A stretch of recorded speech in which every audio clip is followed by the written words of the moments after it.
todas y a todos los presentes.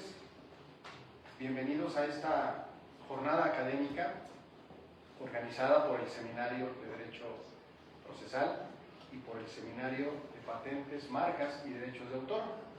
Un esfuerzo conjunto con la finalidad de que ustedes, quienes nos ven a distancia y quienes nos hacen el favor de su compañía en esta mañana, tengan una visión procesal de litigio, pues de manos de tres de nuestros profesores más importantes y queridos en esta rama. En esta primera jornada de las 9 de la mañana tenemos la presencia nada menos de la directora del Seminario de Patentes, Marcas y Derechos de Autor, la doctora Carmen Arteaga Alvarado, quien doy la más cordial bienvenida y el más profundo agradecimiento por acompañarnos en esta mañana. Bienvenida, doctora. Muchas gracias por estar aquí. Al contrario, Marco, muchas gracias. Gracias por esta iniciativa de la colaboración entre seminarios, y eso es algo muy importante, sobre todo pues para quienes nos escuchan. Es una actividad académica que en últimos meses hemos estado desarrollando desde el Seminario de Patentes, obviamente el Seminario de Procesal. Agradezco mucho en esta ocasión al doctor Bucio, que es el titular del seminario, pero también a la persona del maestro Marco Sandoval, que siempre amablemente ha sido colaborador cercano del Seminario de Patentes, Marcas y Derechos de Autor. Y pues agradezco esta oportunidad porque dijéramos que podemos extender un poco la cátedra del salón, porque no siempre tenemos esta oportunidad de intercambiar conocimientos específicos sobre los aspectos procesales de cada una de las materias. Realmente en los semestres apenas nos da tiempo, dependiendo de la materia de que se trate, de ver la parte sustantiva, así es que la parte procesal es importante. Muchas veces se ve a la propiedad intelectual como una materia donde solamente somos trámites, donde nada más nos dedicamos a ir a presentar formatitos y a recoger y ahora hasta por medios electrónicos, porque ya todo es por vía electrónica, la presentación de una marca, de una patente, todo es por vía electrónica, y próximamente, según el doctor Santiago Nieto, titular del INPI, dice que también ya van a empezar ahí a hacer las pruebas para los procedimientos contenciosos por la vía digital, por medios digitales. Entonces, pues bueno, en breve ya no seremos solamente de trámite, también seremos electrónicos de trámites, pero también la parte adjetiva, la parte litigiosa de la materia, pues tiene aspectos importantes, y como toda especialidad, por supuesto que hay disposiciones específicas que debemos conocer, cuáles son las aplicables, como todas las materias, qué disposiciones son aplicables, y por eso hoy quiero hablar de las vías administrativas y jurisdiccionales en materia de derecho de autor. Voy a hacer referencia, muchos de ustedes ya lo conocen, de mis alumnos que están aquí presentes en el auditorio, pero quienes no, voy a hacer una referencia a cómo es la parte procesal en esta materia. Primero es aclarar que solamente se trata de una de las ramas del derecho de propiedad intelectual. Si lo viéramos en forma integral, el derecho de propiedad intelectual se forma principalmente por derecho de autor o derecho autoral, propiedad industrial y variedades vegetales. En estas jornadas de hoy y de la tarde, que estará la doctora Lucio y el maestro Jonathan Bastida en la tarde, hablarán de propiedad industrial y yo hablaré del derecho autoral. ¿De acuerdo? Entonces, solamente limitado a una de las áreas de la propiedad intelectual, entendida lato sensu, hablaremos de esta parte del derecho autoral. Y primero empezaré por decirles que las autoridades administrativas en derecho autoral, para efectos de los temas contenciosos, tenemos al INPI, al INDAUTOR, que por naturaleza le corresponde la materia al Instituto Nacional del Derecho de Autor, INDAUTOR, y al Instituto Mexicano de la Propiedad Industrial. Y brevemente les explico esta competencia de las autoridades en materia contenciosa. ¿Por qué una autoridad como es el INPI, el Instituto Mexicano de la Propiedad Industrial, si estamos hablando de derecho autoral, porque es competente en materia autoral? Bueno, esta es una decisión que tomó el legislador en 1996, cuando expide la Ley Federal del Derecho de Autor. Decide que le va a dar competencia al INPI en materia de un catálogo de infracciones que se denominan infracciones en materia de comercio. Ahí fue compartir la competencia con otra autoridad que en su momento, uno de los argumentos que se mencionaron que justificaban esta disposición en la ley que compartía la competencia de la autoridad, era porque el INPI tenía experiencia sobre todo en procedimientos de sanción, procedimientos de implementación y aplicación de medidas provisionales, porque muchas de las conductas que ve el INPI pues tienen que ver con cuestiones de piratería, lo que conocemos comúnmente como piratería, con competencia desleal. Entonces, en estas conductas, cuando se actualizan estas conductas, es común que los titulares pidan la aplicación de medidas provisionales. Entonces, de entrada, esta facultad que tiene el INPI desde años antes que el INDAUTOR, pues fue lo que aparentemente determinó el que se le compartiera esa competencia con el INPI, ¿de acuerdo? Aunque son materias distintas. Entonces, ahí por eso es que tenemos dos autoridades. El INPI no se dedica a registrar, el INPI no resuelve consultas, el INPI no es la autoridad que registra, que tiene el archivo a su cargo. El INPI solamente, digo, no porque sea menor, pero solamente tiene la competencia limitada a las infracciones en materia de comercio, y recientemente, a partir de 2020, que se actualiza una reforma muy importante a la Ley Federal de Derecho de Autor, que tiene que ver, entre otros tratados internacionales, con los tratados OMPI, que se conocen como OMPI de Internet, el tratado de la OMPI sobre Derecho de Autor y el tratado de la OMPI sobre Interpretaciones y Ejecuciones, el TIPAC, el TEMEC, y todo eso en forma conjunta dio lugar a una reforma 2020 que también crea un capítulo de infracciones que también son competencia del INPI. Así es que se vino a reforzar la competencia en materia contenciosa al INPI, las facultades que tienen para sancionar las conductas infractoras. Por eso este traslape de autoridades y de facultades, pero es con la finalidad justamente de atender esa parte de la competencia desde conductas que tienen que ver con la violación de derechos previstos en la ley. Dicho esto, entonces debemos ubicar que procesalmente entonces nos vamos a aplicar, en primer lugar, en las dos materias o las dos autoridades aplican, en primer lugar, en la parte sustantiva, su ley. La Ley Federal del Derecho de Autor no es una ley procesal, no tiene normas procesales. Por lo tanto, remite a la aplicación supletoria de la Ley Federal del Procedimiento Administrativo. Y a su vez, de manera textual, esta norma, esta ley, dice que aplicará supletoriamente a la misma el Código Federal de Procedimientos Civiles, o hoy Código Nacional de Procedimientos Civiles. De manera que procesalmente tenemos esa estructura desde la materia autoral. Pero cuando se trata de las infracciones que conoce el INPI, ahí vamos a tener otras normas que se aplican en la parte adjetiva, en la parte procesal.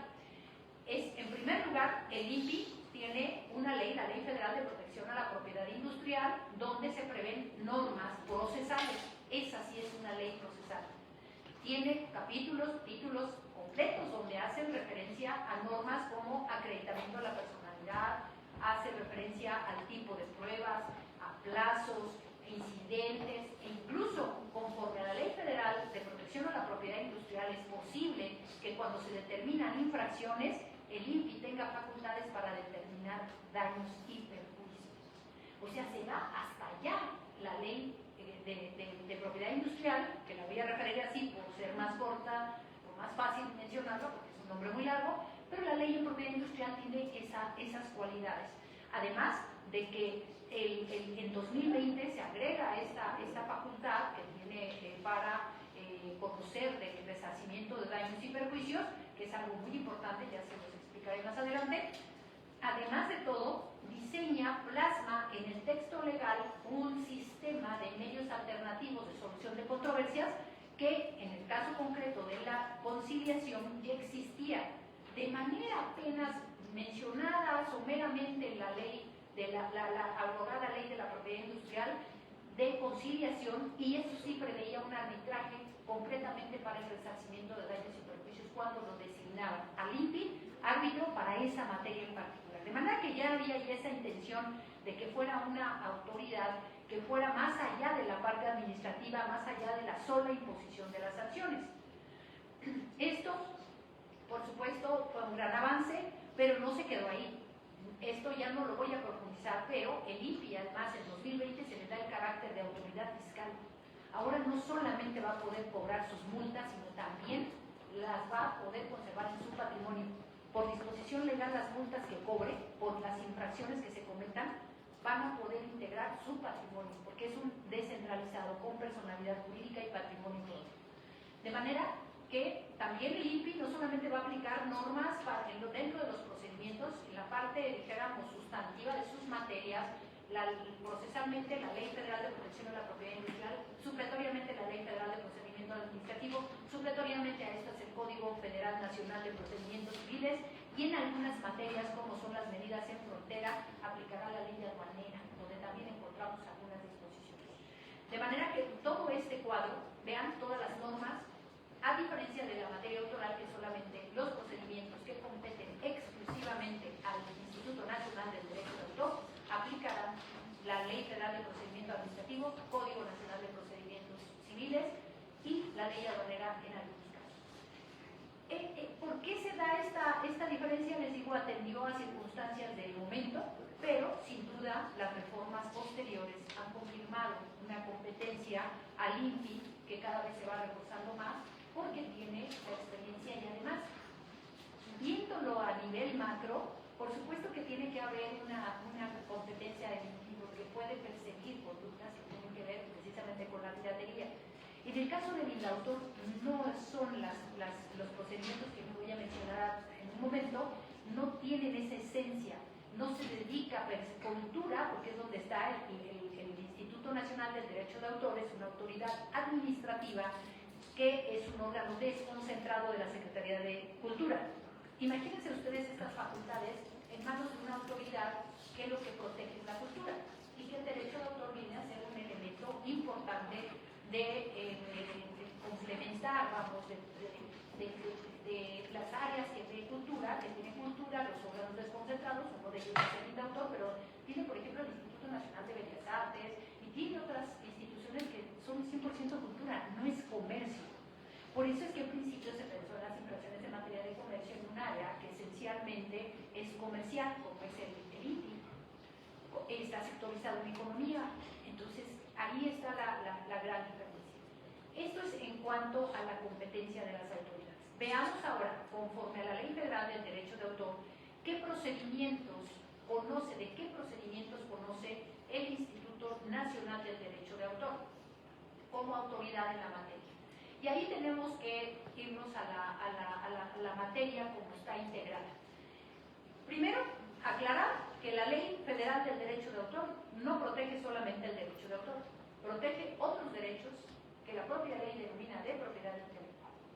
Es decir, protege el derecho de autor, claramente los derechos conexos a los de autor y otras materias como son símbolos patrios, disposiciones sobre símbolos patrios, expresiones culturales tradicionales, reserva de derechos al uso exclusivo e imagen. Y con todos ellos hay procedimientos que vamos a mencionar a continuación, pero insisto, no tiene normas procesales. Se limita a señalar qué procedimientos principalmente vamos a encontrar, algunos son de infracción en la mayoría de los casos y también procedimientos en el caso de reservas de cancelación y nulidad. Es una materia por ese lado, dijéramos sencilla, esquemáticamente hablando, son pocos procedimientos. Los otros del INPI también los mencionaré, cómo se llevan a cabo, más o menos que son los de infracción. Entonces, dando este contexto, veamos qué dice la ley respecto de estas figuras, qué procedimientos contenciosos prevé. Debo aclararles antes que la ley contiene muchos otros procedimientos que no entran dentro de la categoría de procedimientos contenciosos, pero tampoco son trámites. De manera que se quedan como en una fase intermedia donde hay sustanciación de procedimientos, se expide una tarifa, se autoriza el funcionamiento de una sociedad de gestión colectiva, hay etapas procesales, desahogamiento de pruebas, etc. Y la resolución que se emite, al final de cuentas, es, por ejemplo, una autorización, es por ejemplo, una declaración de una tarifa, de establecimiento de una tarifa. Son diferentes resoluciones, pero no son en una fase contenciosa.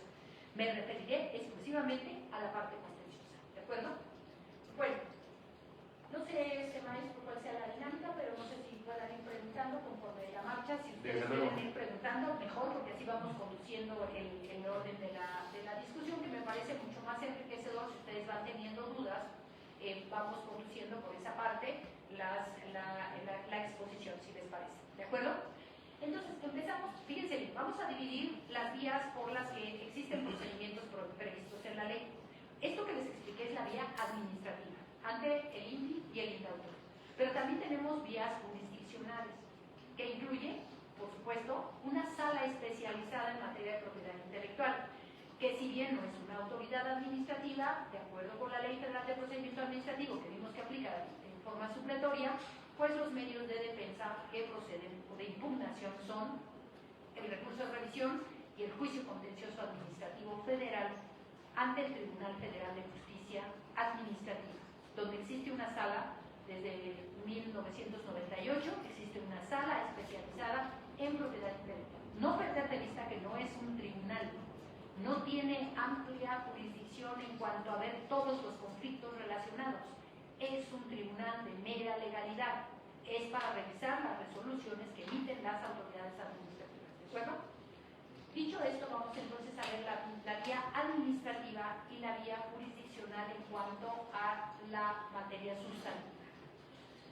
¿Qué se prevé en la vía administrativa? Ya se los adelantaba. Si hablamos por derecho de autor, en primer lugar, las infracciones en materia de derecho de autor en el artículo 229 de la ley. Y las infracciones en materia de comercio previstas en el artículo 231 de esta misma ley. ¿De acuerdo? Ya les explicaba yo la razón de dividir estos dos catálogos de infracciones. En el caso concreto de las infracciones en materia de derecho de autor vamos a ver descritas una serie de conductas que tienen que ver con la falta de cumplimiento, por ejemplo, de las obligaciones de los editores, en algunos casos conductas que se podrían asimilar a lo que conocemos como, que se asimilan, mucho que conocemos como plagio, cambiarle el nombre a una obra y ostentarse como el autor de la misma. Eso puede ser una infracción. Debo aclararles, les voy adelantando que también tenemos vía penal, o sea, dentro de las vías jurisdiccionales tenemos una vía penal que es federal. Y también vamos a ver qué procede la vía civil, vamos a ver en qué casos. Por lo pronto, en las infracciones en materia de derecho de autor, este catálogo 229 se caracteriza, si lo comparamos, contrastándolo con el del 231, ya les decía que el 231 son más bien conductas que tienen que ver con piratería, que tienen que ver con competencia desleal, de manera que se refiere a una serie de conductas, el 231, donde, como les comentaba también, van a proceder medidas provisionales. En ambos casos proceden medidas provisionales, por tratarse de infracciones donde se requiere que el estado de las cosas permanezca o se requiere, por ejemplo, que dar órdenes, consisten en órdenes para prohibir que se continúe con una determinada conducta infractora, pero también puede incluir el aseguramiento de mercancía. Y en esta materia es muy común que en el mercado se encuentre mercancía apócrifa, pirata, y entonces los titulares de los derechos, una de las formas en las que pueden justamente combatir estas prácticas indebidas es asegurando la mercancía, es decir, incautándola, vamos, y lo que se tiene que seguir es como un procedimiento dentro de estos procedimientos de infracción para lograr esas medidas provisionales. Está diseñado el sistema como en otras materias, como en materia civil hay que garantizar, hay que otorgar en este caso una fianza, una forma de garantía, se tiene que pedir, claramente acreditar que se trata de un derecho que posee el titular quien está invocando la aplicación de esa medida. Se tienen que aportar en este procedimiento que se abre dentro del procedimiento de infracción, particularmente hablo por el del INPI, el que se lleva por las infracciones en materia de comercio, por la naturaleza misma de las conductas infractoras, se tienen que aportar una serie de elementos al INPI. Y aclarar, soy titular de una marca, soy titular, y si se trata de las infracciones en materia de comercio, soy titular del derecho de autor sobre las princesas, por ejemplo, de Disney, donde hay que hacer un operativo porque están reproduciendo indebidamente a las princesas, y ese es un tema del derecho de autor, incluso hasta de reservas podría ser, y estamos ahí solicitando algo y pidiendo que se asegure la mercancía que es apócrifa. En este caso, por supuesto, no es que Disney llegue y diga todo es apócrifo, sino se tiene que aprobar, se tiene que acreditar que sea el titular de un derecho, se tiene que otorgar una fianza, se aplica la medida, se tiene que constituir la autoridad, los inspectores para aplicar esa medida que dicta el INPI previamente, y se continúa con el procedimiento de infracción. En las infracciones de las que conoce el indautor, las infracciones en materia de derecho de autor, que no son menores, pero no tienen tan presente el fin de lucro directamente. En las del INPI, como les decía, son cuestiones que tienen que ver con el comercio. En las otras no. La condición de las infracciones en materia de comercio, además, explícitamente así lo señala la ley, tiene que haber fines de lucro directo e indirecto. Entonces, ya con esto, con la presencia de fines de lucro directo e indirecto,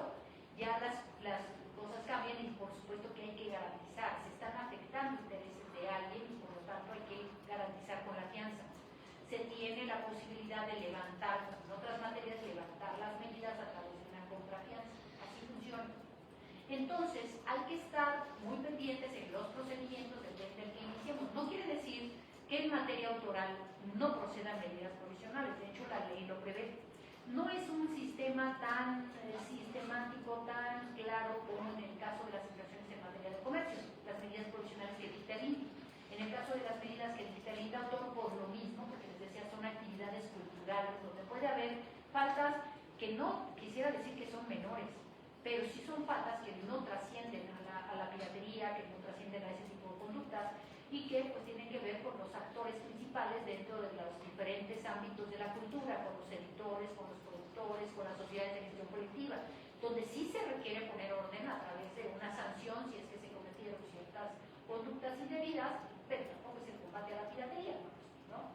Entonces, por eso están, dijéramos, graduadas de esa manera tanto las sanciones como también las medidas provisionales. Si es posible, no es muy común pedir medidas provisionales en las infracciones en materia de derechos de autor, pero sí en las de comercio. Entonces, cuando le toca actuar al INPI en las infracciones, adelante, María. Sí, un paréntesis, doctora. Pregunta. Sí. Entonces, en los casos de expresiones culturales, no sé, pensemos de pueblos originarios, que de pronto se reproducen en prendas de vestir, aquí estamos hablando de derechos de autor y hay medidas provisionales para congelar la venta, comercialización de este tipo de prendas que, insisto, llevan grabadas las expresiones culturales, no sé, los patrones de algún pueblo originario de nuestro país o algo así, o cuál es el procedimiento a seguir en ese caso específico. Bueno, para empezar, no es un derecho de autor vigente en todos los casos. Para empezar, estos derechos de expresiones culturales tradicionales tienen un régimen especial tanto en la ley como en una ley de relativa reciente expedición, que es la Ley de Patrimonio Cultural de Pueblos y Comunidades Indígenas y Afromexicanas, que es una ley que tiene un título muy largo, pero esta ley ya específicamente protege este patrimonio. Sí hay supuestos de infracción previstos en la parte del catálogo tanto de derecho de autor como de infracciones en materia de comercio cuando se trata de obras actuales. Las obras que ya son del pasado, hay que buscar en la ley del patrimonio porque sí hay posibilidades hoy de ciertas acciones. Es un sistema complejo, particularmente por el lado de expresiones culturales tradicionales, que por mucho tiempo este sistema de expresiones, de manera muy básica, estuvo contemplado esa protección desde la ley de 96, o sea, desde esta ley originalmente expedida con una reforma en 2020, si no me recuerdo también en 2019, donde se complementa esta protección a expresiones culturales tradicionales, que por cierto, nuestra ley fue vanguardista en ese sentido, pero que ayer le que diferenciar en cuál sería el caso concreto si hay este tipo de infracciones que prevén estos catálogos o si podrían caber las dos. La verdad es que esta nueva ley de patrimonio cultural prevé acciones independientes que sí está llevando ya el INPI. De hecho, la semana pasada tuvimos un evento donde estuvo la autoridad, particularmente la subdirectora de infracciones del INDAUTOR, donde nos explicaba precisamente que ya hay varios procedimientos de infracción, incluso algunos ya resueltos, que tienen que ver con expresiones culturales. Pero esto es otra rama que francamente no la contemplé aquí porque quería, no va a dar tiempo, pero si me invitan a otra ocasión, con todo gusto lo Muchas gracias.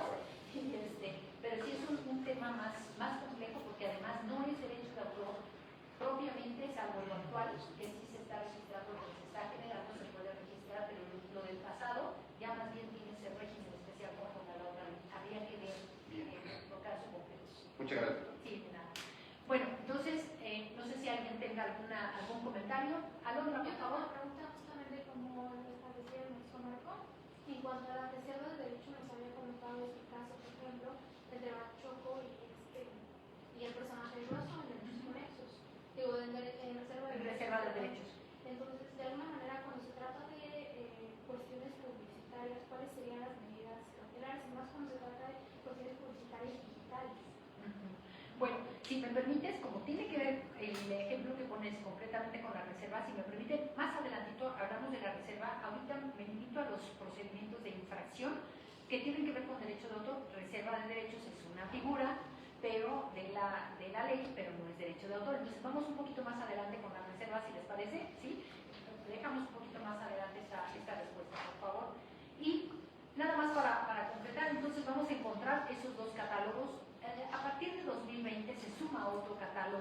que no tiene que ver exactamente con violaciones a los derechos sustantivos, por eso no lo incluí aquí, pero existe un tercer catálogo de infracciones que están previstos en la Ley Federal del Derecho de Autor a partir de 2020, que se actualiza la ley, se reforma de manera importante la Ley Federal del Derecho de Autor a partir de estos tratados internacionales que yo les comentaba en un principio, ¿sí? TEMEC, TIPAC, TODA, TOYEF, etcétera, donde por supuesto que había que actualizar ciertas o cumplir con ciertos compromisos internacionales y se da una reforma importante a la ley. En ese sentido, se incluyeron no solamente un catálogo nuevo de infracciones en materia de derecho de autor, sino, en materia que tiene que ver directamente con los nuevos temas, medidas tecnológicas de protección, proveedores de servicios en línea de Internet, y otras cuestiones que tienen que ver más con las nuevas materias que se suman a la ley de la reforma, pero que esas, no es que no sean importantes, pero tienen que ver más con esas medidas tecnológicas más que con la parte sustantiva. Estos dos catálogos de infracciones son los que se refieren de manera puntual a conductas que tienen que ver con los derechos patrimoniales de reproducción, comunicación pública, transformación, distribución, las modalidades que hay en cada uno de estos. Muchas veces se tiene la impresión de que las infracciones en materia de derecho de autor se refieren a derechos morales o a la violación de derechos morales y las de comercio a patrimoniales, y no es así. De hecho, tenemos supuestos de infracción en las infracciones en materia de comercio donde hace referencia, por ejemplo, a la transportación, reproducción, etcétera, o distribución, transportación de obras que previamente fueron mutiladas, y ahí ya tenemos violación a derecho moral, de manera que no es así tan preciso de que estas son morales, estas son patrimoniales. La ley no hace esa distinción. Creo que vale la pena aclararlo porque son conductas que tendríamos que ver en qué fracción, en qué supuesto concreto de la ley se actualiza, de cuál de ellos se actualiza, para ver y ver si es procedente solamente la vía administrativa. Debo comentarles que esta materia es, en general, las acciones que puedan proceder por la vía administrativa, por la vía civil, por la vía penal, no son excluyentes. Es decir, que puede haber concurrencia de infracciones, de acciones. De manera que si por estrategia yo diseño primero irme a la infracción, a lo mejor la misma conducta o más bien otra conducta puede actualizar dos supuestos en los dos catálogos. Uno como infracción en materia de comercio, conforme a los requisitos que establezca el caso concreto en infracciones en materia de comercio, otro con infracciones en materia de derecho de autor, y a lo mejor también esa conducta constituye un delito. El artículo 424 del Código Penal Federal prevé los tipos penales en materia autoral. ¿Sí? Allí están en la ley, en el Código Penal Federal. Y tal vez esas conductas, puesto que no son la condición que haya una resolución a la vía administrativa, me puedo ir directamente a la vía civil por resarcimiento de daños y perjuicios. Y si además se trata de una violación a derecho moral, dice concretamente el artículo 216 bis que cuando hay violación a derechos morales me puedo ir por daño moral. Entonces puede haber daños y perjuicios, daño moral, vía penal, vía administrativa. Y si después de toda esa estrategia podemos llegar a una negociación, nos vamos a un medio alternativo de solución de controversias, ya sea ante el INPI o ante el indautor. El indautor también, la ley prevé para el indautor dos medios alternativos de solución de controversias. En el caso concreto, la avenencia, el procedimiento administrativo de avenencia, y el arbitraje, aunque el arbitraje tiene un esquema más privado, no es institucional. Pero tenemos la alternativa, que si estamos en una infracción ante el INPI, podemos agotar esos procedimientos que ya les comentaba. Se estructuraron el sistema de medios alternativos, se estructuró a partir del 2020 por la conciliación, que ya es un procedimiento regulado en la ley. Ya no nada más es ahí un apuntamiento que dejaban en la ley anterior de que las partes o el INPI logrará en todo momento conciliar a las partes. Eso era todo lo que se decía sobre la conciliación y no había una reglamentación del procedimiento. Hoy sí, la ley establece claramente cómo se lleva a cabo la conciliación. La Ley Federal del Derecho de Autor establece cómo se lleva a cabo la violencia, cuáles son las normas mínimas, porque son medios alternativos que tienden a facilitar la solución por los propios particulares, por sus propios medios, En el INPI es la conciliación, en el INDAUTOR la audiencia, pero les decía que en el INPI, por ejemplo, ya está el arbitraje. Ya claramente dice ahí que se puede designar como árbitro, ahí sí es un arbitraje institucional, donde se puede designar como árbitro al INPI y en este caso no dice que sea solamente para resarcimiento de daños y perjuicios, como decía la ley abrogada. Ahora se entiende que las partes en cualquier momento podrían designar árbitro e irse por un medio alternativo. En el INDAUTOR todavía no es así, porque además el INDAUTOR no es el árbitro. Los árbitros se conforman de una lista que publica el INDAUTOR cada año y se paga con un arancel que está previsto, es aparte. Pero el INDAUTOR sí conserva una participación mínima que puede ser la más importante, porque si le piden la opinión técnica sobre el fondo del asunto del grupo arbitral, pues puede incluso resolver, no proponer un laudo, pero no es directamente un arbitraje institucional. En el caso del INPI es otra cosa. Entonces, vean, es una materia compleja, pero eso denota la complejidad de esta materia, donde ya ven que pasamos de ser simples gestores y tramitadores a tener clarísimo no solamente la parte sustantiva, que ese es lo que va a nutrir los argumentos que nosotros vamos a escribir en nuestros escritos y lo que vamos a contestar cuando nos presenten una solicitud de declaración administrativa. Aquí, por supuesto, no estamos hablando de demandas, de contestación de demandas.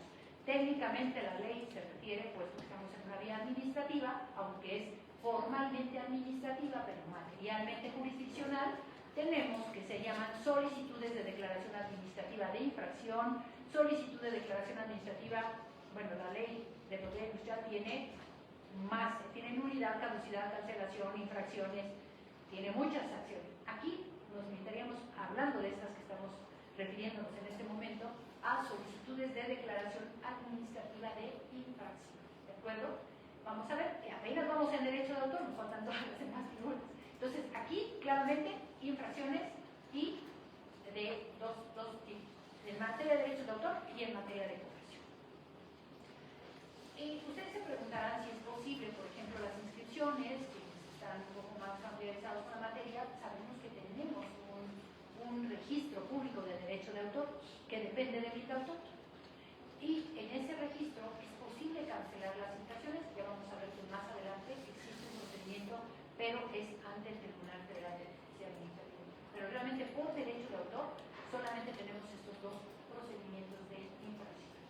Luego vamos a tener otros procedimientos que tienen que ver con derechos conexos y derechos de autor, que son las violaciones relacionadas con las infracciones relacionadas con la violación de medidas tecnológicas de protección, que ya les decía, es el 232 bis y siguientes, que es el nuevo catálogo de infracciones.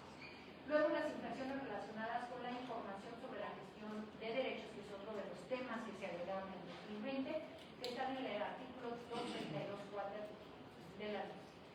Tenemos también las infracciones por falsas declaraciones relacionadas con el famosísimo notice and take down, que es el aviso y retirada.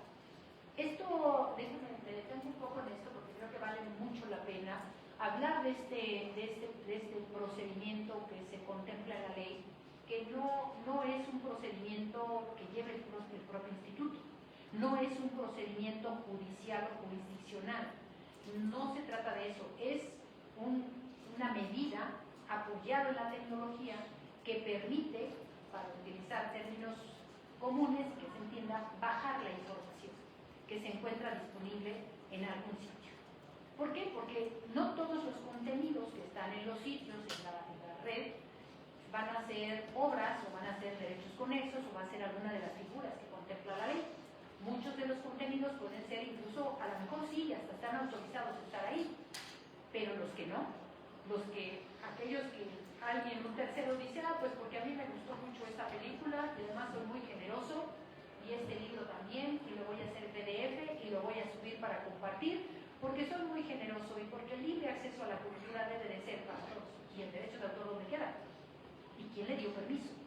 Son derechos exclusivos que tienen que tener una previa autorización. Pero no, porque yo como estoy ejerciendo mi derecho a la cultura, sí, pero no son tus derechos. Bueno, la subo. Ok. Imagínense el titular de los derechos. Imagínense a cualquiera de que nos está escuchando que es autor y de repente ve su libro digitalizado en PDF o como quieran y lo puede que se emita una resolución, vengo, demando de infracción, presento pruebas, tengo que pedir una medida provisional, presentar y hasta entonces me espero ya que pasa, que la autoridad, aunque las medidas provisionales son bastante rápidas, pero después de que ya pase todo eso, para que puedan bajar la información, y eso sí lo considera, porque es una medida precautoria, puede considerar que no procede y no la dicta, y no se hace, y ahí sigue la información. Imagínense con las consecuencias, si tan solo con unos cuantos minutos que la información permanezca en la red, la pérdida de control que hay respecto de eso, imagínense ustedes que permanece ahí unos cuantos meses. Eso justamente eso es lo que evita con la retirada. No se trata, porque uno de los argumentos, déjenme decirles que este procedimiento fue impugnado a través de una acción de inconstitucionalidad donde se dice que violaba derechos de libertad de expresión, de debido proceso. No hay proceso. O sea, no tenía que. Es un procedimiento donde son los proveedores de servicios en línea o en internet los que coadyuvan a bajar esa información. ¿Y cómo funciona? Que el propio el dueño, el proveedor, va a alojar esa información, no se da cuenta, no sabía que tenía derechos de autor, pero viene el titular y le dice: yo soy titular de ese derecho de autor, yo soy titular de los derechos sobre esa obra, te pido que la retires y te acredito que soy el titular. Claro, no es autoridad, el proveedor de servicios no es autoridad, tiene la parte que subió la información, la obra, tiene la posibilidad de venir y decir: yo tengo una licencia, por ejemplo, si es que tiene algún derecho, tengo una licencia, a mí ya me transmitieron los derechos, estoy bajo el caso de una excepción, que bueno, quienes en este auditorio ya vieron el tema de excepciones, ya vieron que es un poco difícil acreditar que estamos en una excepción, pero se puede alegar. Entonces, el argumento que considere sería con la finalidad de vuélvelo a subir porque yo tengo un derecho sobre eso, sí tengo autorización para hacerlo. Y entonces el proveedor está obligado a subirlo nuevamente. ¿Qué hace el titular del derecho si dice: no, esa licencia que yo le otorgué, por ejemplo, ya venció, justo ya había terminado, ya no puede seguirla disponiendo, ¿no? Porque le había permitido que efectivamente lo pusiera a disposición en internet. Ya no, hay que bajar. ¿Qué es lo que pasa? Que a esa segunda ocasión que viene ya le tienen que acreditar al proveedor de servicios que ya han iniciado un procedimiento de infracción, que están en lo que sea, en una vía judicial, que están en un medio alternativo de solución de controversias para que pueda él actuar en consecuencia. Bueno, así descrito a grandes rasgos es lo que sucede con este famosísimo procedimiento conocido por su nombre en inglés, notice and take down, ¿sí? Es aviso y retirada. Te aviso que hay derechos sobre ese contenido, hay obra, baja. Hay derechos conexos, baja.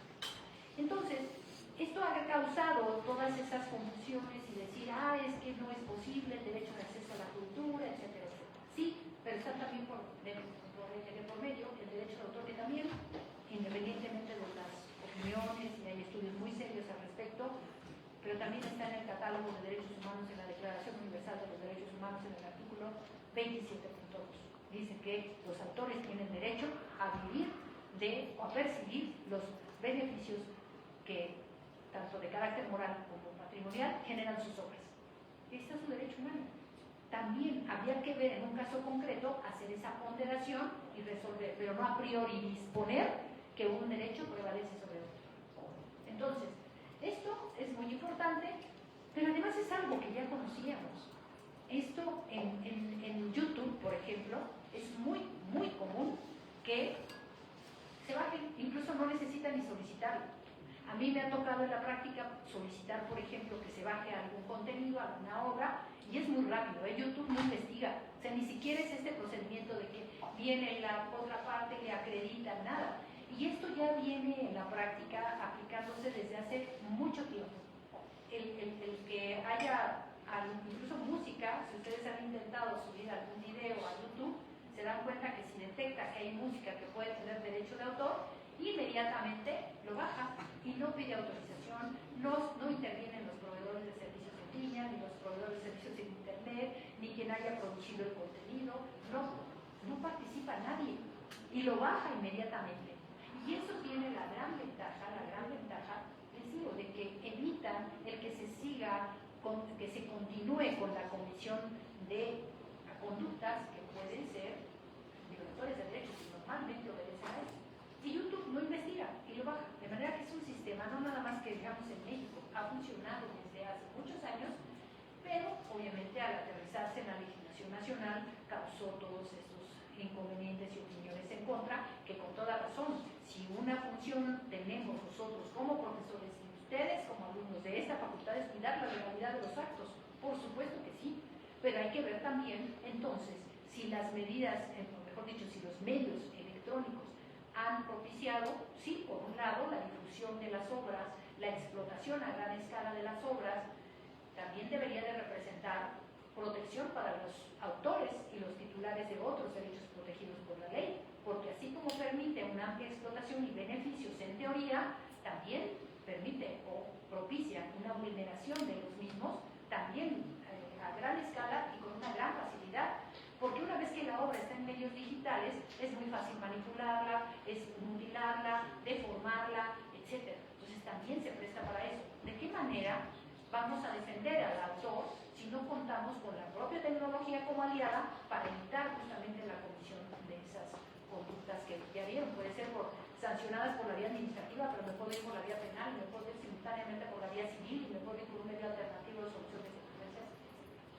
Sí, adelante. Sí, una pregunta, doctora. El origen de este tipo de medidas para proteger los derechos de autor y tomar esta iniciativa inmediata de bajarlos de la red, tiene que ver con que los propios derechos de autor se han estado utilizando en últimos años como elemento adicional de la comercialización de mercancías y servicios, o simplemente es defender a priori la identidad y el derecho moral de los autores, porque yo encuentro, por ejemplo, al momento de subir a una plataforma de streaming o cualquier otra plataforma de esta naturaleza, pues que se pueden monetizar, por ejemplo, las vistas, ¿no?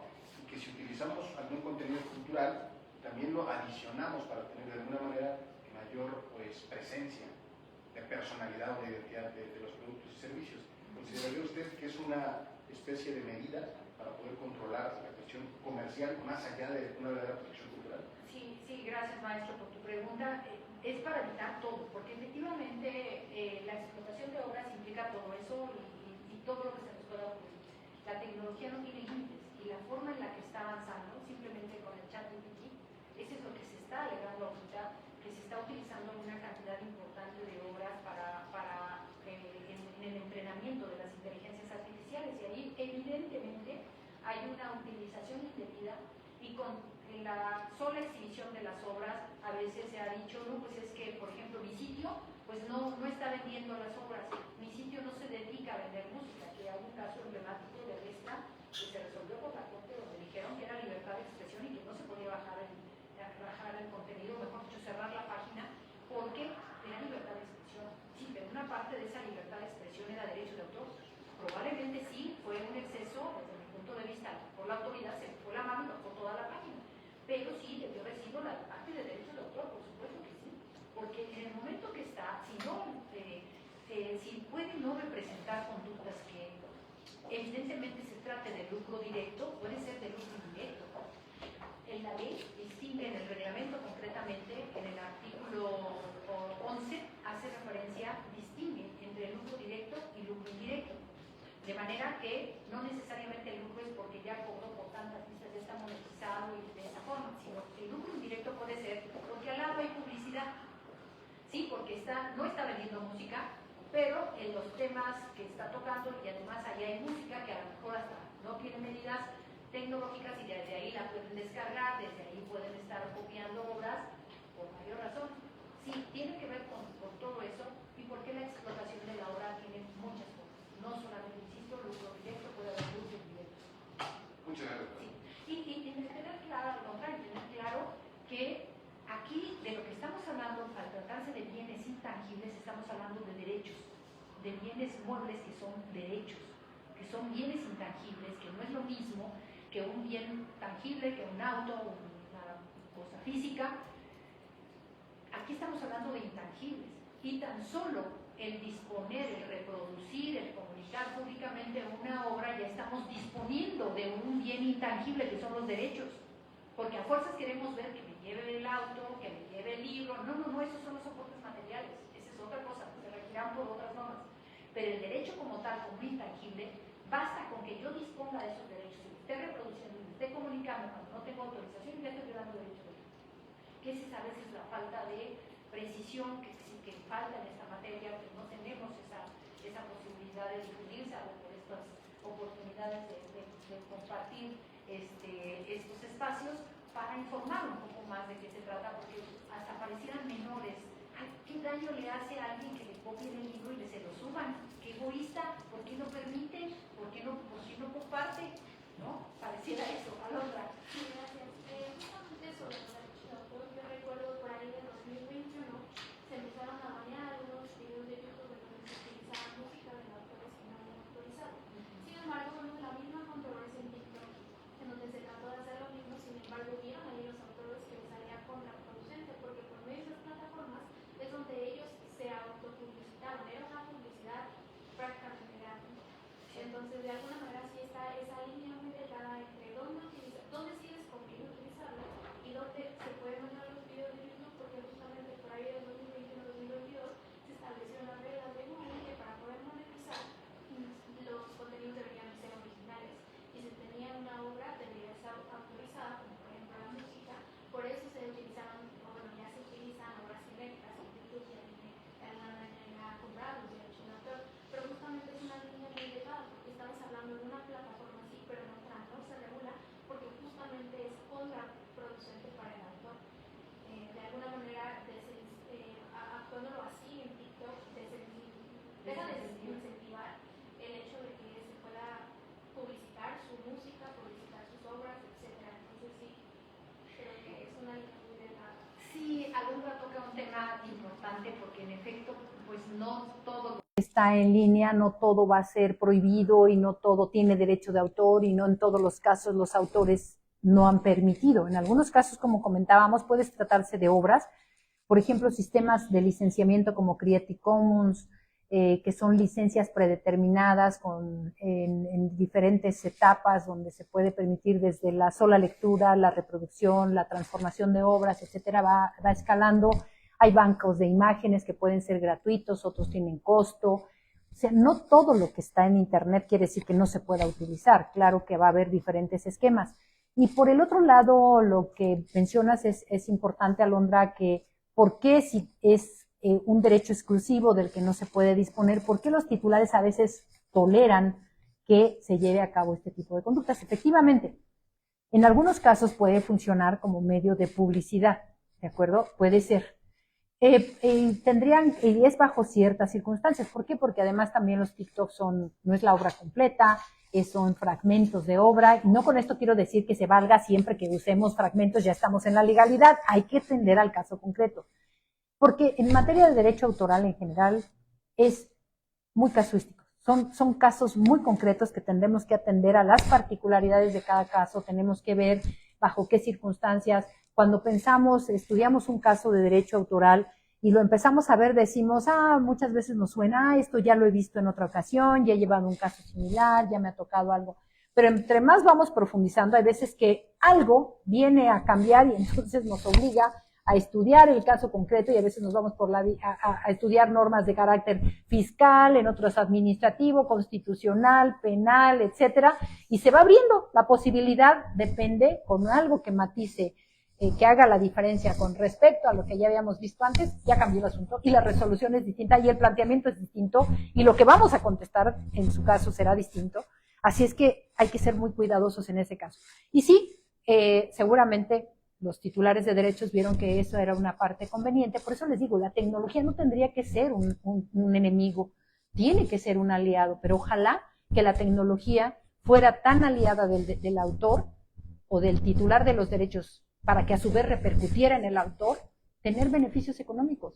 Y eso es lo que se esperaba. Cuando empezó Internet, había un gran temor de que se perdiera el control, de que todo el mundo pensaba efectivamente que lo que estaba en Internet era de nadie, era una tierra de nadie donde todo el mundo podía disponer de lo que había en Internet.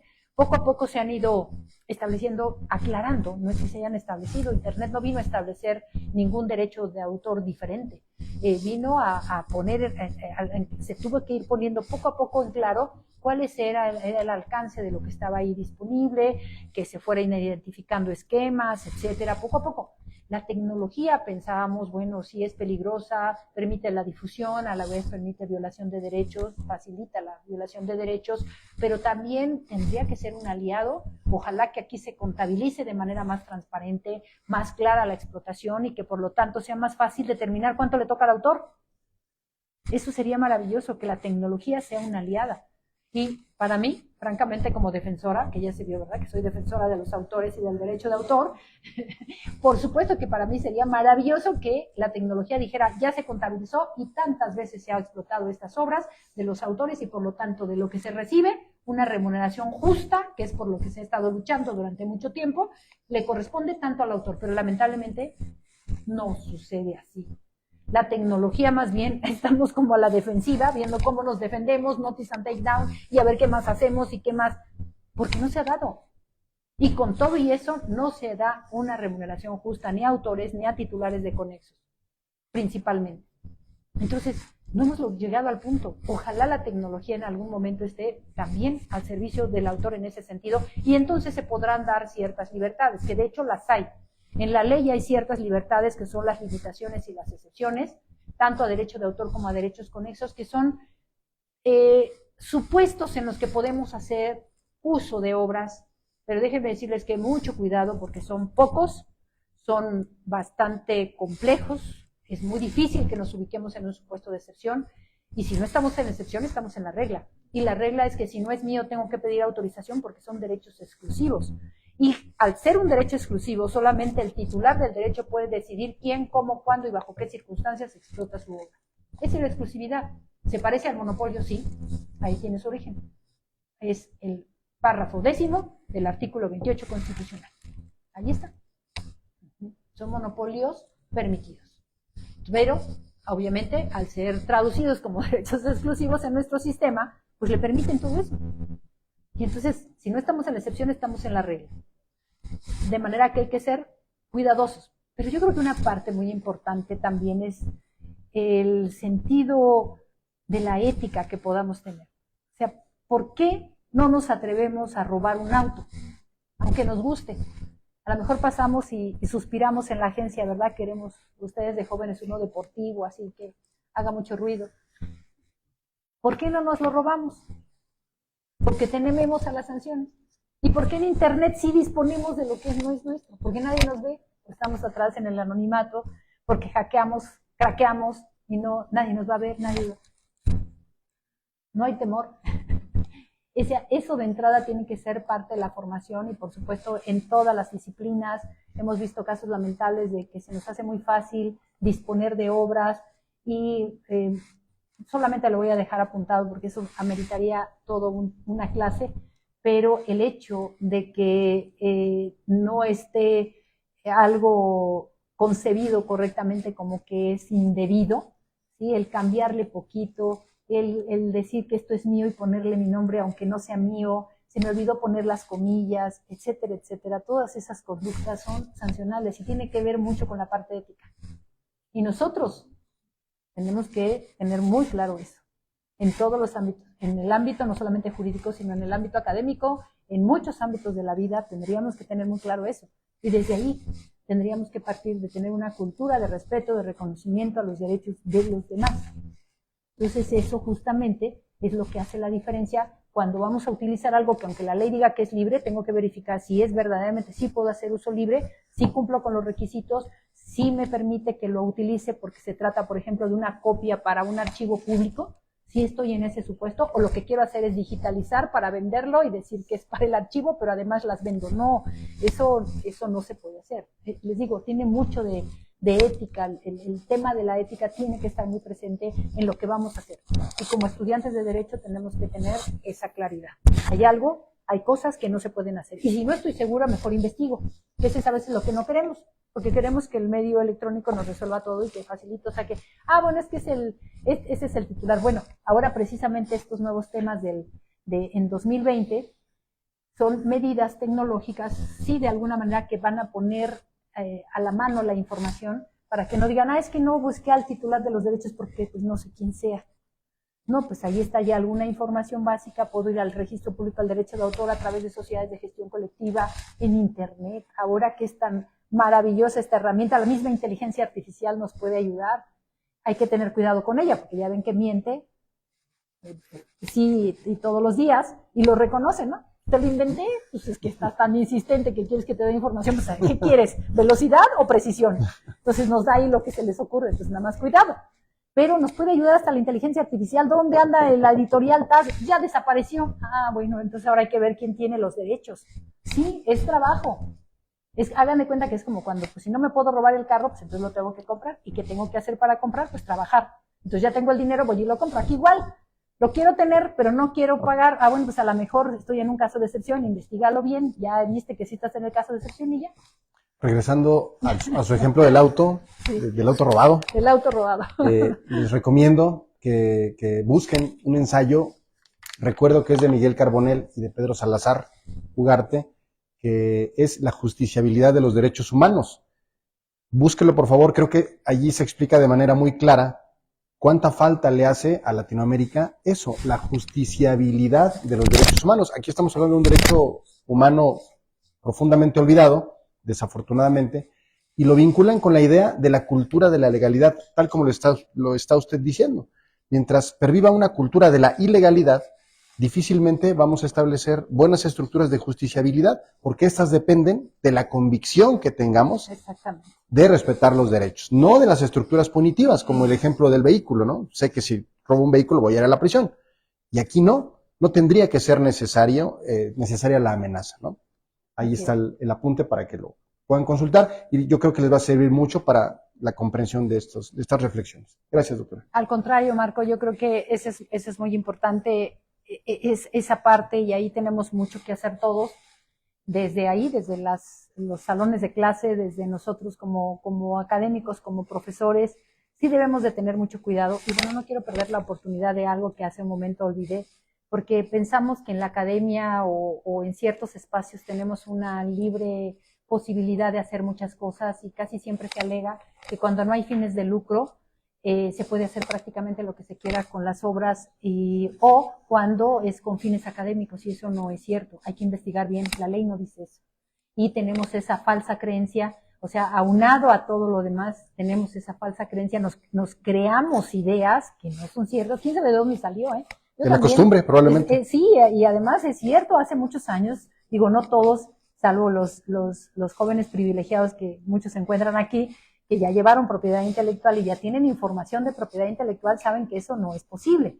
Pero en general, en la población, ustedes pueden escuchar en cualquier momento decir que cuando hay fines educativos o hay ausencia de fines de lucro es suficiente para que podamos hacer. No siempre, hay que tener cuidado, porque sí puede haber sanciones y las hay. Y la repercusión no solamente es solo para las personas, sino también para las instituciones a donde trabajamos, ya sea en el gobierno, ya sea donde sea. A veces una conducta indebida trasciende no solamente a la persona, sino se va hasta las instituciones. Y eso sí no se vale. Eso debería ser algo, si va a quedar en nosotros asumimos la responsabilidad y los efectos. Pero involucrar a las instituciones, eso sí creo que muy grave. Es muy grave, exactamente. Bueno, entonces, regresando, bueno, ya se dieron cuenta toda la posibilidad, la gama de posibilidades de infracciones relacionadas con derecho de autor y con las medidas que protegen el derecho de autor y los derechos conexos.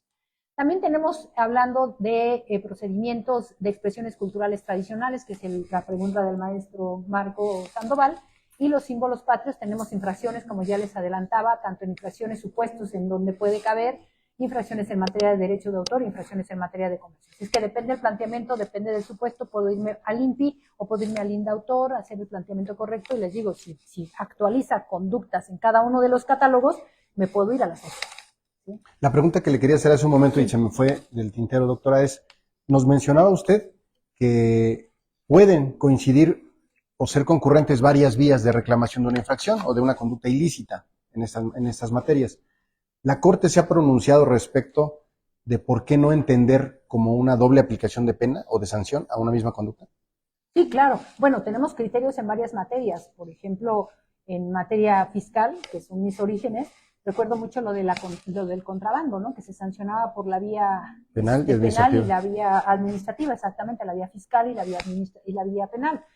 Son conductas que se actualizan en diferentes planos y no necesariamente tiene que ser, en el caso concreto les puedo decir de las infracciones en materia de comercio, están muy hechas los supuestos de infracción y una fracción genérica que también sobre ese tema podríamos hablar muchas horas, sobre las fracciones genéricas, que están referidas a obras exclusivamente. En el caso de infracciones en materia de derecho de autor es una competencia más amplia, donde cabe construir, porque además es prácticamente imposible hacer un catálogo exhaustivo de todas las conductas infractoras a una ley, como es la Ley Federal del Derecho de Autor, con tantas derivaciones que tiene un derecho y la actualización que permanentemente se da, porque no son nada más los derechos que están previstos en la ley. La naturaleza misma del derecho exige que las conductas, o mejor dicho, los derechos que van naciendo a favor de los autores no son los que están nada más en la ley. Si ahora mismo se inventa, que es lo que puede suceder en cualquier momento, una forma nueva de explotación de obras y es un nuevo derecho, ese derecho se puede invocar la protección aunque no esté previsto en la ley, porque dice la ley que estarán protegidos los derechos patrimoniales de los autores por las formas conocidas y por conocerse de explotación de las obras. Ahí dejó ya apuntado el legislador que no es así como que se hizo un corte al 96 y ya lo que no estaba, o al 2020 y lo que no está ya no estuvo. No, aquí no. Así que por eso hay que tener cuidado. Hay que tener cuidado con lo que a veces tenemos también la idea de que, lo que está en internet, si no dice la C del copyright, no está protegido. Si no dice que está registrado, no está protegido. Si está divulgado en forma anónima, no está protegido. Si no dice que está registrado, no está protegido. No es cierto. Hay un principio de protección automática en las obras y el autor es libre de divulgarlo como quiera, con nombre, sin nombre, con seudónimo, como quiera. Así que está protegida la obra. Bien. Hay que tener mucho cuidado con eso. Gracias, doctora. Gracias. Bueno, entonces, para continuar, porque no sé cómo vamos, maestro, y no sé si 25 minutos todavía. Tenemos unos minutitos más para completar las vías administrativas. Miren, en materia todavía de derechos, de la reserva de derechos al uso exclusivo, que era la pregunta que hacía Alondra al principio de la exposición, tenemos aquí más procedimientos. Tenemos una nulidad, cancelación, tenemos supuestos de nulidad y cancelación. La reserva de derechos, para quienes no estén muy familiarizados con la ley autoral, se refiere no solamente a los derechos, más bien no se refiere a los derechos reservados. La leyenda derechos reservados está relacionada con obras. Aquí la reserva de derechos al uso exclusivo, que es con frecuencia con lo que se confunde, en realidad estamos hablando de una figura distinta. En este caso no estamos hablando de obras, no estamos hablando de autores, estamos hablando de, por ejemplo, títulos de publicaciones periódicas, de difusiones periódicas como programas de radio, programas de televisión, nombres de revistas, de periódicos, nombres de personas y grupos dedicados a actividades artísticas, no sé, Chabelo, Juan Gabriel, los personajes bueno, esto entra en la siguiente, también están protegidos los nombres y las características físicas y psicológicas de personajes, como el ejemplo que ponía Londra, por ejemplo, de Broso, de los personajes del Chavo del Ocho, etcétera. Esa es otra figura que se llama reserva de derechos al uso exclusivo. ¿Está prevista en la ley? Sí, pero no es obra y tampoco al creador se le llama autor, que puede tener esa misma calidad porque ha escrito, por ejemplo, en el caso de La Chilindrina, el autor de la obra de La vecindad del Chavo es el señor Roberto Gómez Bolaños.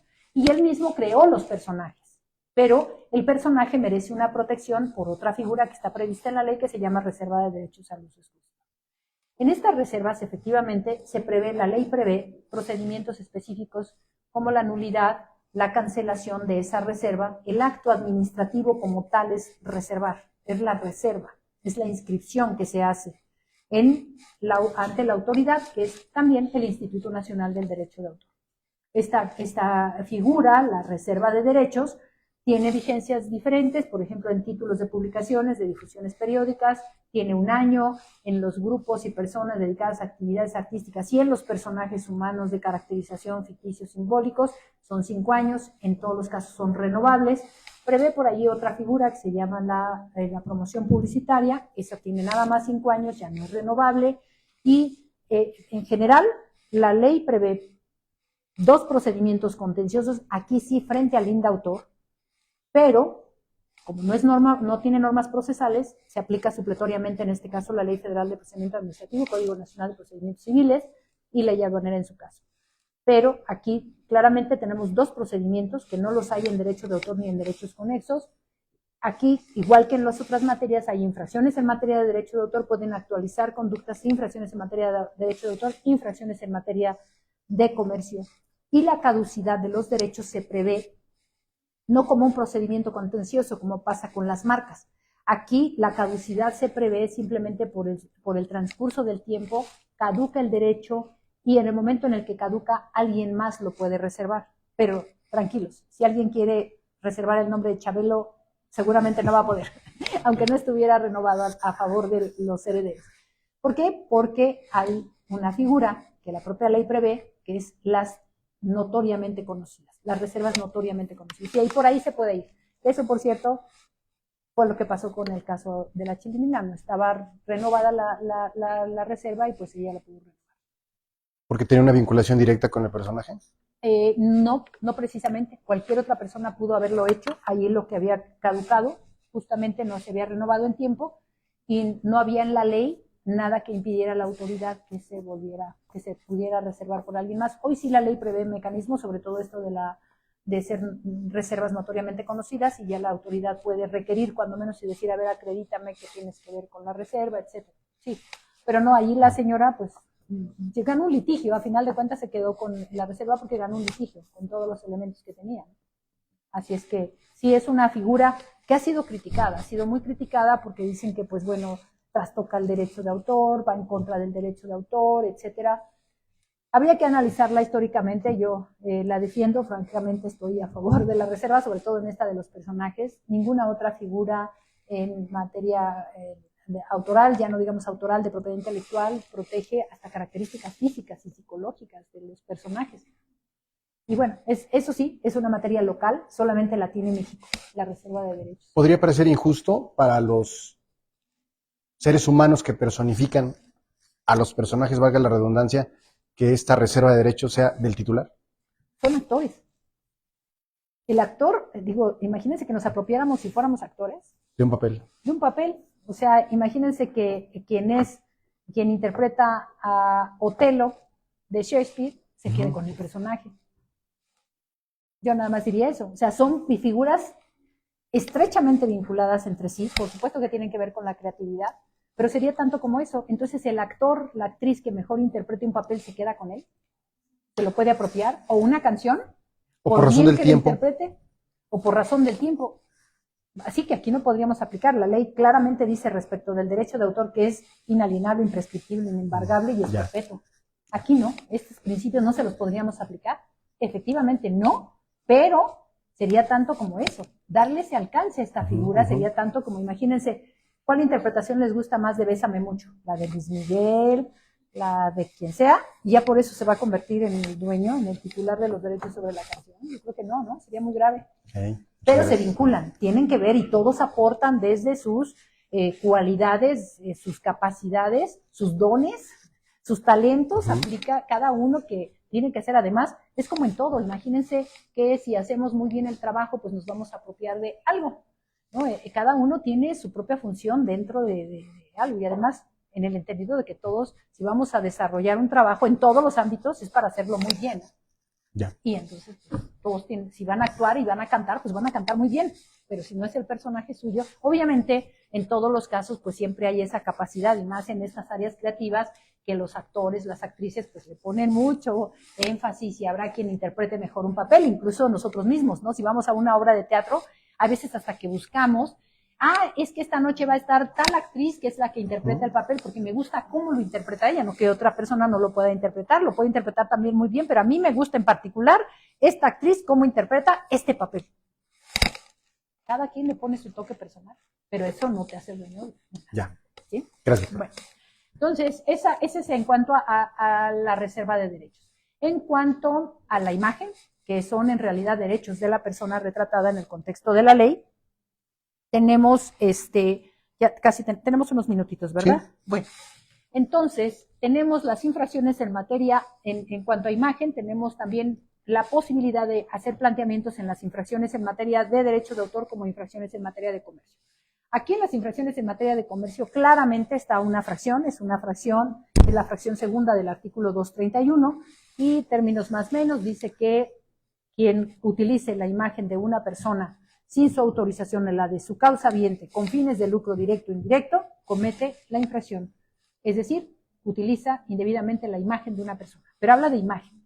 Cuando en realidad en el contexto de la ley lo que tenemos son derechos de la persona retratada en el artículo 87. Esa es la figura con la que se va a vincular este supuesto de infracción contenido en el 231, fracción segunda. Así es que tenemos la sanción justamente del uso de la imagen, pero esto nada más es por la vía de derecho de autor, donde está vinculado con el retrato de una persona. Si bien es cierto, en términos generales ubicamos la imagen de una persona con muchos más elementos que solo su físico. Es decir, y del físico, pues lo más identificable que es el rostro. Incluso hay doctrina en ese sentido que dicen, bueno, sí, la imagen de una persona, el retrato de una persona, pero es de la cara, del rostro, que es lo que más se identifica.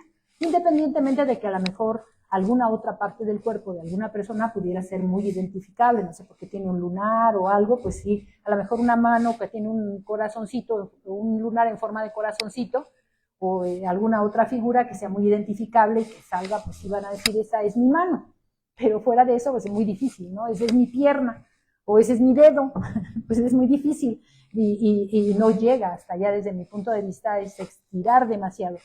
Lo que no quiere decir que también las formas de actuar y eso no se pudieran sancionar, pero eso ahí tenemos una protección que puede ser a nivel federal y local, como es una ley que es una ley de naturaleza civil en la Ciudad de México, que es justamente la ley que protege el honor, la imagen, y es una ley que tiene un nombre muy largo, pero se expide cuando era Distrito Federal, y esta es de responsabilidad civil al honor y la imagen, etcétera, en la vía civil, en el Distrito Federal. Esa ley nos permite hacer como más amplia la protección de lo que conocemos o entendemos como imagen, pero en el contexto de la ley se refiere a derechos de la persona retratada.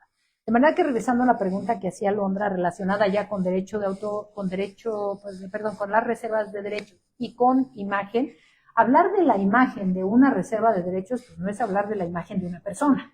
Aquí estamos hablando del uso de una reserva. Y vimos que en materia de reservas hay infracciones y hay precisamente dos supuestos de infracción, la fracción 7 y 8 del 231, que hacen referencia a el uso de una reserva de derechos tal cual, previamente registrada, o una igual o semejante en grado de confusión.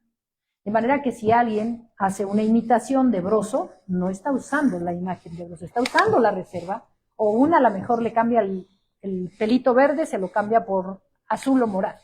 Bueno, esencialmente son las mismas características y el supuesto de infracción dice que características iguales o semejantes en grado de confusión a otra reserva previamente registrada, ¿no?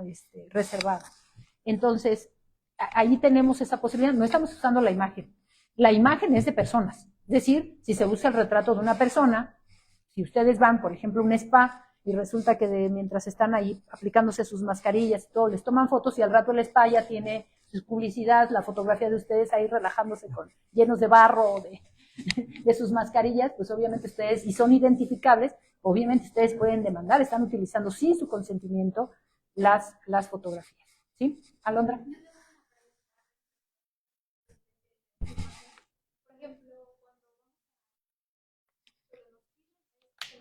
Uh-huh.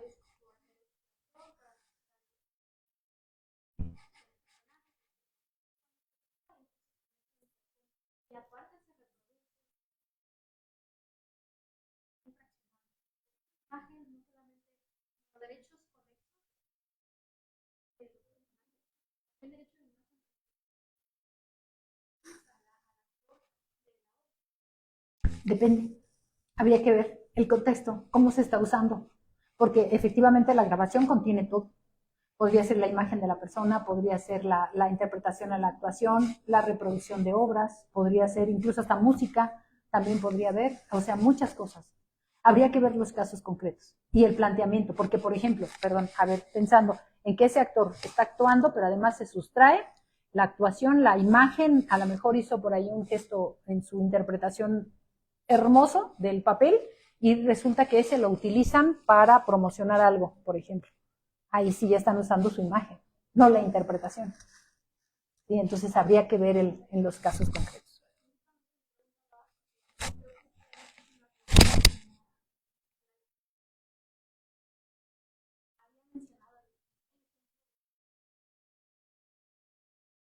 No lo hacemos.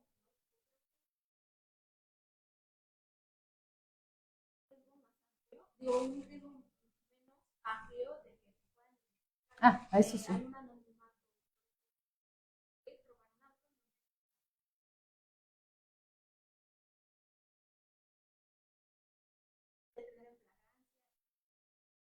Cuando se trata justamente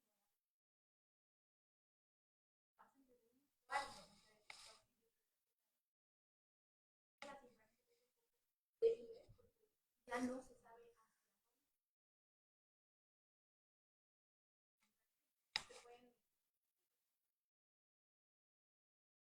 el contenido para dejar que se vea. Pero realmente la función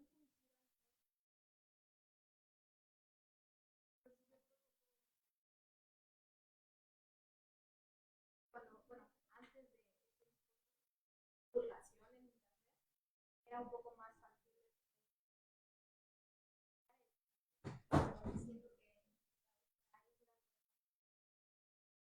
Miren, sí, efectivamente tal vez, y yo insisto que lo que sigue faltando es cultura de respeto y reconocimiento del trabajo de los demás, de los derechos de los demás, y porque los medios se prestan efectivamente al anonimato, aunque cada vez más ya se pueden identificar, por los IP de las máquinas.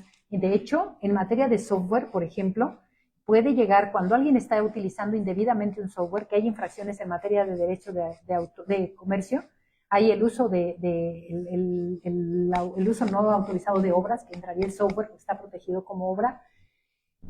Por ejemplo, si se utiliza en alguna empresa, que ya antes ya ven era fácil ir a instalar el software y ya lo tenía, ¿no? Resulta que se compraba una licencia y como soy muy generoso, a todos mis amigos de la oficina se los daba, ¿no? Pues bueno, ahora que creen que los titulares de derechos pueden identificar, y es más, a mí me ha tocado casos de clientes que llegan y me dicen, me llegó este informe, y ahí le dicen, tal software fue utilizado tantas veces, tantas horas, por lo tanto, tiene un costo de tanto y es tanto. Me tienes que pagar tanto. Vía remota. Entonces, no está tan así de que podamos ir que podamos estar en el anonimato. Muchas veces sí. ¿Sí? Entonces, no es así, no es tan así. Ahora, sí, lo que sigue siendo un inconveniente es a qué jurisdicción sujetas para, en un momento dado, sancionar. Pero ese es a nivel mundial. No hay un tribunal supranacional que nos permita sancionar las conductas en todo el mundo, ¿no? Son territoriales. Estos derechos se caracterizan por ser territoriales. Lo que significa, entre otras cosas, es que me debo de sujetar a la jurisdicción, a las leyes, al sistema de cada país. No puedo presentar una demanda internacional y que de ahí baje, imagínense, o que desde aquí yo demande a alguien en Rusia y diga, estás violando mi derecho allá. Imagínense, les notifican, les dan vista de mi solicitud de declaración administrativa de infracción, que quieren que va a decir México, para empezar, a lo mejor no sabe ni dónde está geográficamente, ¿no? Entonces es difícil sujetar a una jurisdicción, sí, porque los mismos medios electrónicos permiten que se diluyan las fronteras, ¿de acuerdo? Entonces, esa es una dificultad, pero sí quiero aclarar que no estamos tan mal, que la ley sigue siendo vigente, sí hay cosas que se tienen que aclarar, sí hay cosas que se tienen que suplir. No podemos perder de vista que las leyes no son instructivos, no van a ser exhaustivas y a prever todos y cada uno de los procedimientos, de los supuestos, no van a poder prever todo, porque por naturaleza una ley pues atiende a un momento histórico, etcétera, sí, pero esta ley además tiene la virtud de que se aplican muchos principios generales. Entonces, eso permite tener una visión diferente de los supuestos y hay herramientas para invocarlos. ¿Ustedes creen? Imagínense si esta ley es de 96, apenas empezaba Internet. Con todo lo que hemos pasado, de allá para acá, todo lo que ha habido, la tecnología digital, que casi fue a la par. Luego vinieron formas de explotación como iPod, teléfonos celulares. En 96 no teníamos, aunque ustedes no lo crean, porque ustedes ya nacieron con eso, pero no había videos, no había música, no había televisión, no había nada en los celulares. Es más, el siguiente desarrollo tecnológico así maravilloso, pregúntenle a sus hermanos mayores o a sus papás, fue el iPod, que ya ahí venían videos y venía música. Y después ya vinieron el iPad, vinieron las computadoras, todo teniendo ya el Internet y todo lo demás que significó diferentes formas de explotación. No hay una reforma por cada desarrollo tecnológico. Y más ahorita. Imagínense si se tuviera que estar legislando cada vez que hay un desarrollo tecnológico. Por eso es que ahorita está abierto el debate sobre la inteligencia artificial, pero no hemos llegado a gran cosa. ¿Por qué? Porque hay principios que se pueden seguir aplicando. Sí es cierto que es una tecnología disruptiva, como fueron muchas anteriores, la realidad aumentada, el metaverso, los NFTs, etcétera, todo eso. ¿Y a poco hay una ley? Y se pueden sancionar. Justamente a través de estos supuestos obras por medios conocidos o por conocerse. Por eso la ley deja abierto. Y podríamos hacer planteamientos así. Es que a veces se tiene esa idea. No podríamos, ninguna materia en primer lugar, ninguna materia está actualizada en cuanto, o va a la par del desarrollo tecnológico. Menos lo va a superar o se va a adelantar al desarrollo tecnológico. Pero no quiere decir que porque no vaya a la par, quiere decir que sea obsoleta, anacrónica o que vaya a desaparecer, porque el derecho de autor ya hubiera desaparecido desde hace mucho. Aquí sí. Y se hacen planteamientos y se gana. Y se gana. Entonces, también ese es uno de los elementos que dicen, al cabo que la ley no está actualizada, ¿cuándo me van a sancionar? No le busquemos, porque sí se puede. ¿Sí? Entonces, por eso es la función de que ustedes aprendan, ustedes ya que son cuasi expertos en derecho de autor, ya van a tener todos los elementos para determinar en qué casos y cuidar. Cuidar de que no se hagan cosas indebidas, porque sí puede haber, porque a veces le apostamos a eso. Nadie me va a ver, estoy en el anonimato, no está la ley actualizada, no me van a sancionar, ¿y qué creen? Que sí se puede. ¿Sí? Hay que tener mucho cuidado. Posiblemente en este contexto de la ley de autor, doctora, entraría reflexionar sobre la necesidad de darle más fuerza a la hermenéutica y a la argumentación, precisamente porque las normas pareciera que no abarcan todos los supuestos, pero se pueden, como dijo hace un momento, estirar. Eso y los trabajos especializados de los peritos. Sí, así es. También. Hace falta literatura, a pesar de que ya hay profesores que escriben y que escriben cosas muy interesantes, muy buenas, desde otras áreas de conocimiento, como es el caso del doctor Pedro Salazar y Miguel Carbonell, que están escribiendo sobre un contexto mayor que nos lleva a explicarnos muchas cosas. Pero sí, de hecho yo lo he platicado con mis alumnos en el salón de clases. Esto yo creo que va para todos los abogados, Marcos, si me permites, porque todos los abogados deben de tener ya ahorita la formación que nuestros alumnos están teniendo, tiene que estar complementada forzosamente, y creo que sí hay un esfuerzo institucional en ese sentido, pero obviamente estamos en una etapa donde estamos identificando todos esos elementos que necesitan nuestros alumnos. Nuestros alumnos ya van a ser abogados, primero de juicios orales. Tienen que estar perfectamente entrenados en una buena argumentación, tener una buena capacidad de síntesis. Eso de la imagen del abogado que nos ubican siempre como rolleros para que no nos entienda nadie, ni nosotros, yo creo que eso ya no va a aplicar. Tenemos que hacer planteamientos claros, precisos, con buenos argumentos, convincentes, bien sustentados. Tenemos que llegar con un asunto bien estudiado.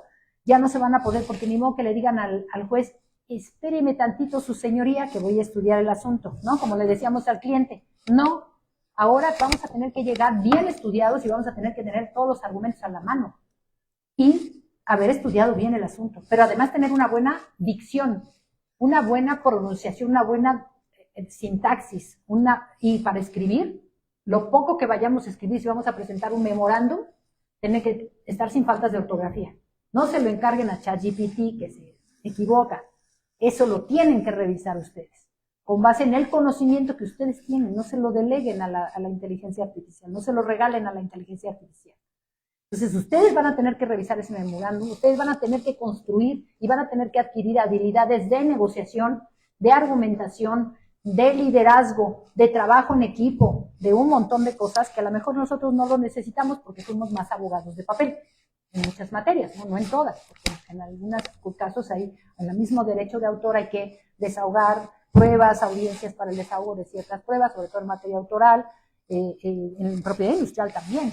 Entonces, habría que desarrollar esas habilidades y a esto habrá que agregarle los cambios en el Poder Judicial, donde no sabemos cómo se van a acomodar las cosas y donde seguramente los medios alternativos de solución de controversias van a tener una muy buena posibilidad de ahora sí despegar, porque ahí han estado, pero no somos un país de tradición de solución de conflictos por medios alternativos, a fuerzas nos vamos a los medios formales. Bueno, pues a lo mejor ahora es la oportunidad de que migremos hacia los medios alternativos, porque ahora pues vamos a ver cómo se desarrollan las cosas, ¿no? Además hace falta desahogar un poder judicial.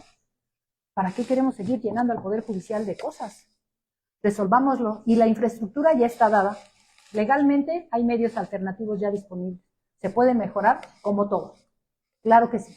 Pero ya el compromiso de ustedes, de nosotros como profesores de nuestra institución, pues estamos caminando hacia allá, a dotarlos de las herramientas, pero también va a ser pues mucho de los alumnos que se preocupen por complementar adecuadamente su perfil de abogados. De abogado de ahora y del futuro. No sé cuántos minutos nos queden, maestro, pero bueno, Uno para despedirnos, doctora. Uno para despedirnos. Bueno, pues ya despedirnos. al menos me dio tiempo de explicarles la vía administrativa. En otras ocasiones hablaremos de la vía judicial, que también tiene cosas muy interesantes, pero que como se dan cuenta, y por eso empecé diciéndoles, es una materia compleja. Hay que estudiar la parte sustantiva muy bien, tenerla muy claro, porque en esa medida podemos hacer planteamientos adecuados, correctos, precisos, con la posibilidad de ganar.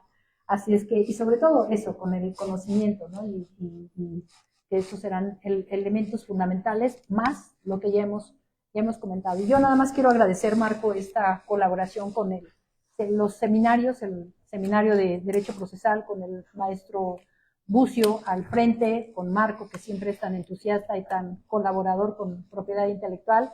Pues agradezco mucho esta oportunidad y a todos quienes están aquí presentes y quienes nos acompañan también vía remota por redes sociales, agradecer el favor de su atención. Bien, gracias a usted, doctora.